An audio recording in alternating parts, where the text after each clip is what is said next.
Good morning. It's already 11. I got half an hour to do this. Okay, so I've been like superbly busy. I spent the whole 4 days not doing anything to do with videos. I spent 2 days on Monday and Tuesday on the JT Fox Passive Income Workshop, which I actually thought was really, really interesting. I'm getting into business, so I'm kind of stepping out of my comfort zone. So that was really interesting and tough at the same time, because business has to do with numbers and kind of like organizing and creating like a business model and structure, and I'm like, oh my god.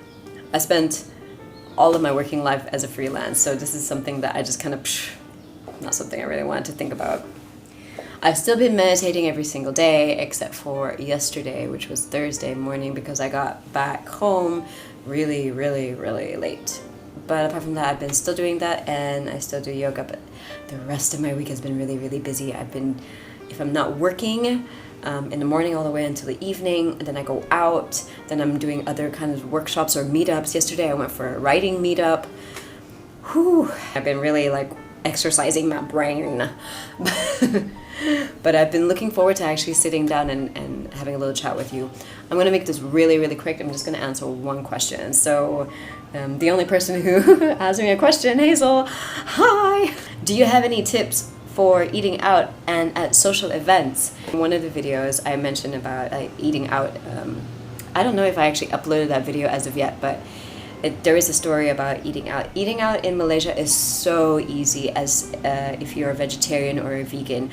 Even so now as a vegan, because in the past few years, people are becoming more aware, so they're really looking into the plant-based diet and subtracting the dairy and the eggs. So I can give you my favorites are Origin in KL, and I think there's in Ampang, and I think there's one in PJ. Living Foods is another one. RGB in Jalan Damai. Ashley's also. This got me thinking actually. On Tuesday I went to Dome, or what used to be Dome in KLCC is now called Mama-san. So they've completely changed the whole concept. It's a kind of Southeast Asian restaurant. And what I normally do is when I look into the menu, I go straight to the vegetable section or the side section. They had kangkong or water spinach, they call it, eggplants with Southeast Asian flavor. Probably after dinner, we met with the operation manager, and I told him I was vegan, and he said, oh, did you try our vegetarian menu?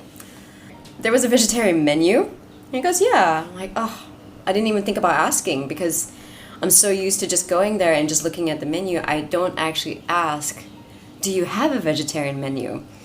Which I think I should the next time. I think that if when you're going out to any kind of restaurants or cafe, just ask, do you have a vegetarian menu, or can you cater to a vegetarian? So that should be actually one of the number one questions.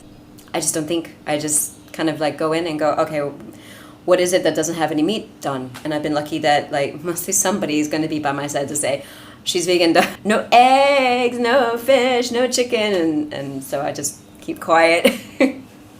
When it comes to parties, always tell your friend beforehand or the host that you're vegetarian or you have dietary needs. You can always say, I will bring my own food, or maybe I can help out in the kitchen, do something like that. If it's a very big party and you may not know the host, which happens a lot for me, then I would just eat beforehand. It's the easiest way. Just eat at home or eat before going to the party. Yeah. So those are the social events. Like kunduris are actually a little bit tough for me. Barbecues are hard. Barbecues are actually really hard. So I usually eat beforehand, because if there's going to be a barbecue, there's hardly going to be anything that's plant-based. Bring a salad and make it big enough for everyone. Me being the number one person that I'm bringing it for. So that helps. And I'm just going to leave it at that. I was going to say something about family, because that was actually one of the questions, and I'll say it really quickly. So my father's Iban, and I went to the Longhouse with him a couple of years ago, and they don't understand the concept of vegetarianism at all. It's just like, why would you have vegetables without the meat?